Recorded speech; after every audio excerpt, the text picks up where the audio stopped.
नमस्कार साथियों, आपके अपने चैनल ए प्लस अकेडमी कॉम्पिटिटिव क्लासेस में आप लोगों का हार्दिक स्वागत है।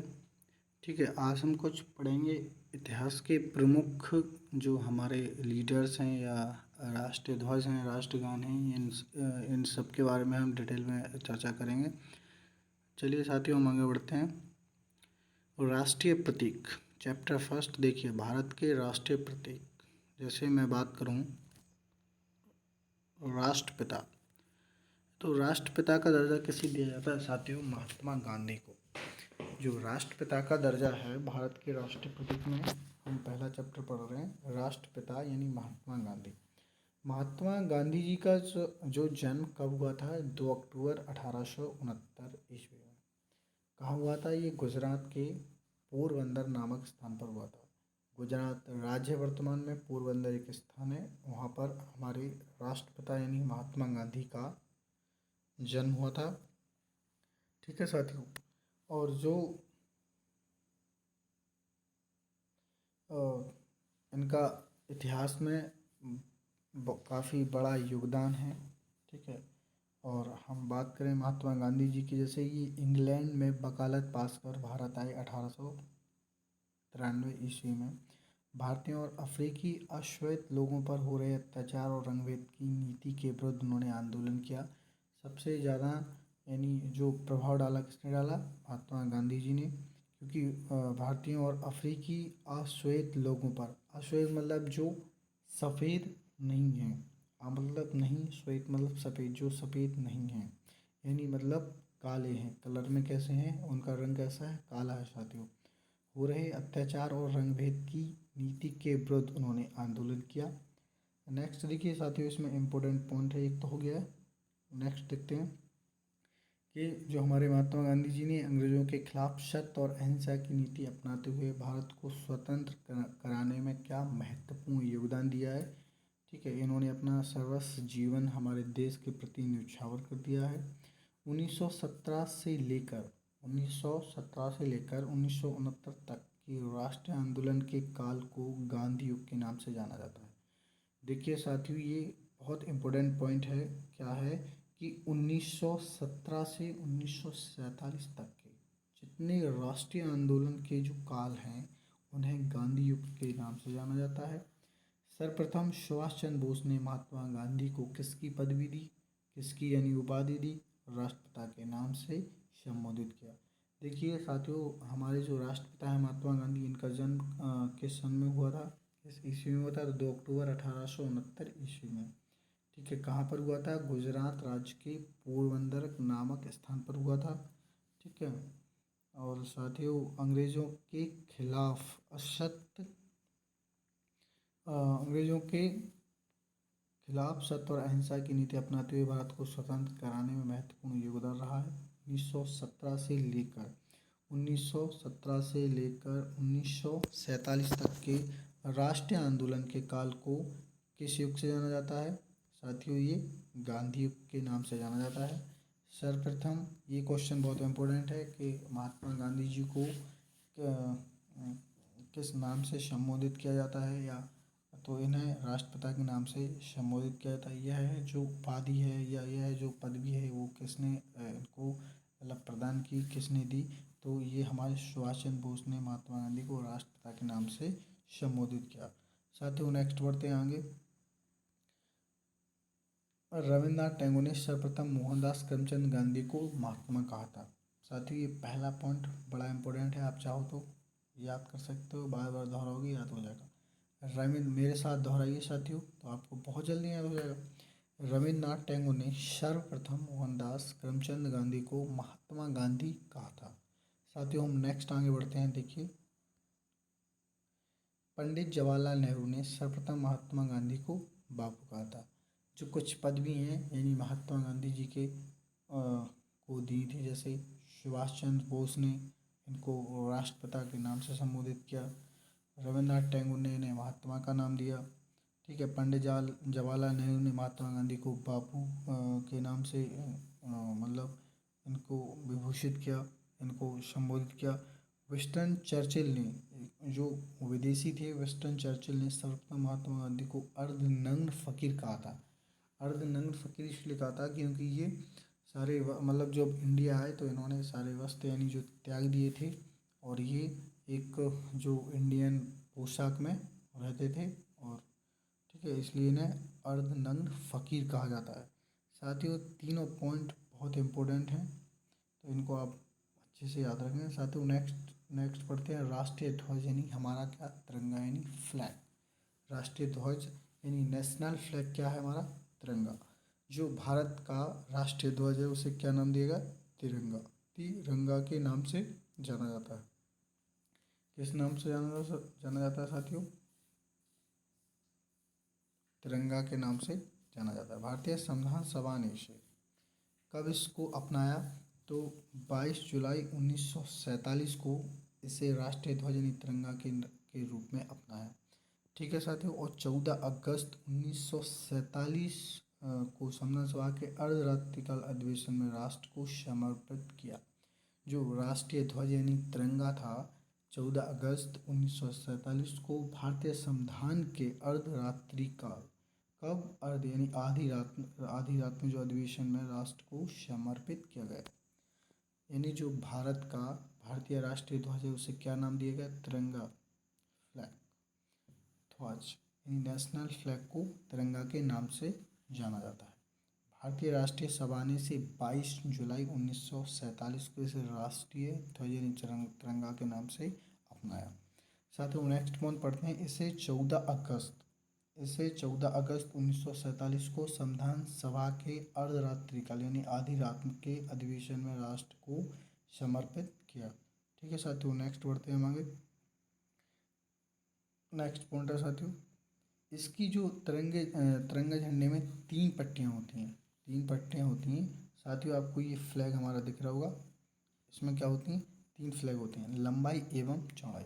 ये 3:2 में होती है साथियों। किसमें होती है, ये होती है 3:2। इसकी जो लंबाई है वो 3 होती है, इसकी जो ब्रेड्थ यानी चौड़ाई है, ये क्या है साथियों, ये चौड़ाई है 3:2, और ये साथियों लंबाई है। एल मीन्स लेंथ और बी मीन्स विड्थ। ठीक है साथियों, हम नेक्स्ट बढ़ते हैं आगे। ठीक है, इस ध्वज के बीचों बीच नीले रंग का 24 तीलियों वाला अशोक चक्र है। ठीक है साथियों, बहुत इंपॉर्टेंट लाइन है। इस अशोक चक्र में कितनी लाइनें होती हैं, 24 तीलियाँ होती हैं, जो देश को धर्म और ईमानदारी से उन्नति की ओर ले जाने की प्रेरणा देती है। किसकी प्रेरणा देती है, देश को धर्म और ईमानदारी से उन्नति मतलब हम अपने देश की प्रोग्रेस करें, विकास करें की ओर ले जाने की प्रेरणा देती है। इसे सारनाथ स्थित, ये साथियों लिया कहाँ से गया, ये सारनाथ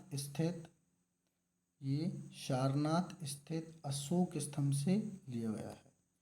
बहुत इंपॉर्टेंट पॉइंट है, लिया गया है। इस ध्वज के सबसे ऊपर गहरा केसरिया रंग होता है साथियों, पहला, जो साहस एवं बलिदान का प्रतीक है।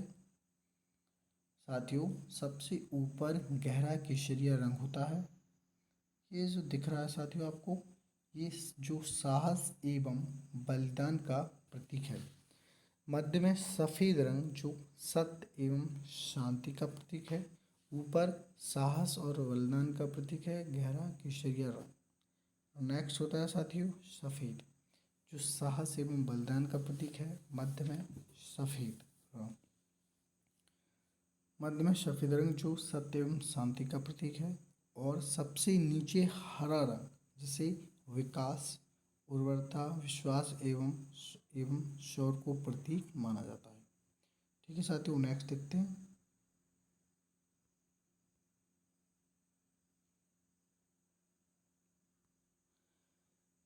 नेक्स्ट पॉइंट है साथियों कि सर्वप्रथम 7 अगस्त 1906 को कोलकाता के पारसी बागान चौराहे पर हरा, पीला और लाल रंगों की आड़ी पट्टियों वाले तिरंगे ध्वज को राष्ट्रध्वज के रूप में फहराया गया। हरा यानी पारसी बागान चौराहे पर सर्वप्रथम 7 अगस्त 1906 को कोलकाता के पारसी बागान चौराहे पर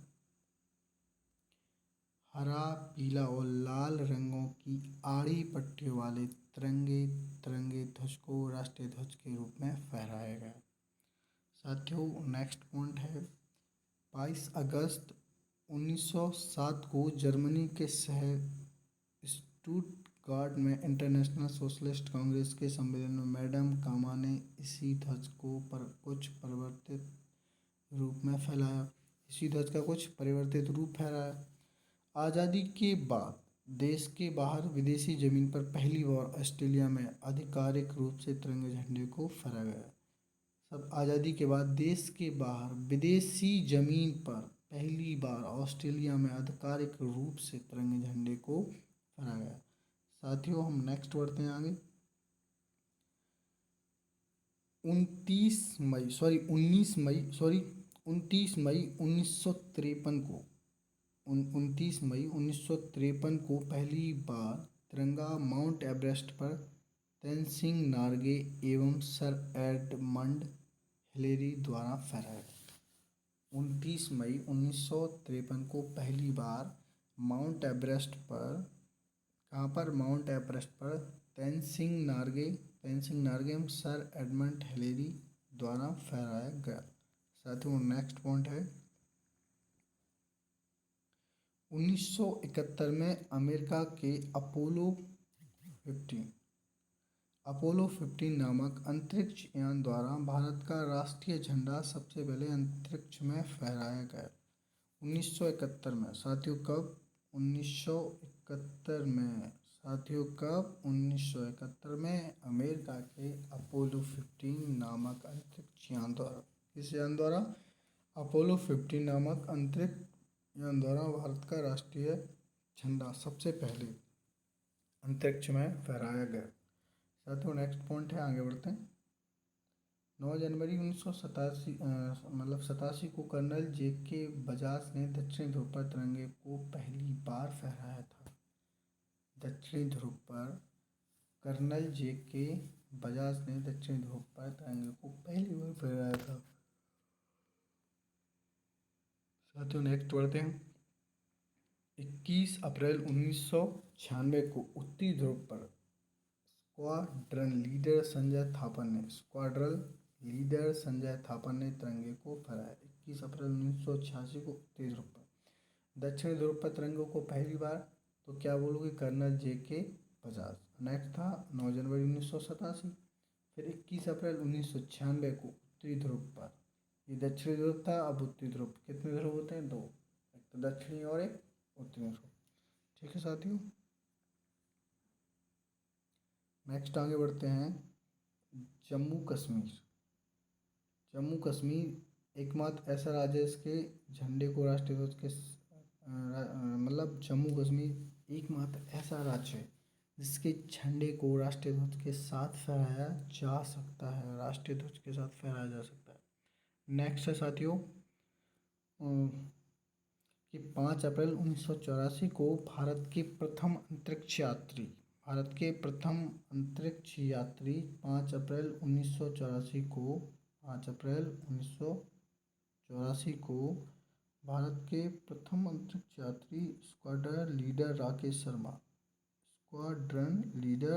शर्मा तिरंगे को स्पेस सूट पर बेज के रूप में लगाकर अंतरिक्ष में पहुंचे। स्पेस सूट यानी जो स्पेस में सूट रहता है जिससे हम नीचे उतरते हैं, स्पेस सूट पर बेज के रूप में अंतरिक्ष में पहुंचे। नेक्स्ट देखते हैं साथियों। 15 नवंबर 2008 को भारत ने चांद पर भी अपना राष्ट्रीय ध्वज फहराया।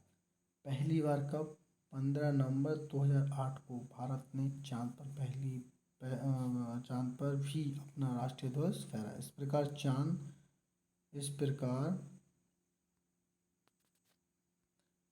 चांद पर ध्वज फहराने वाला भारत विश्व का चौथा देश बन गया। इससे पूर्व अमेरिका, रूस तथा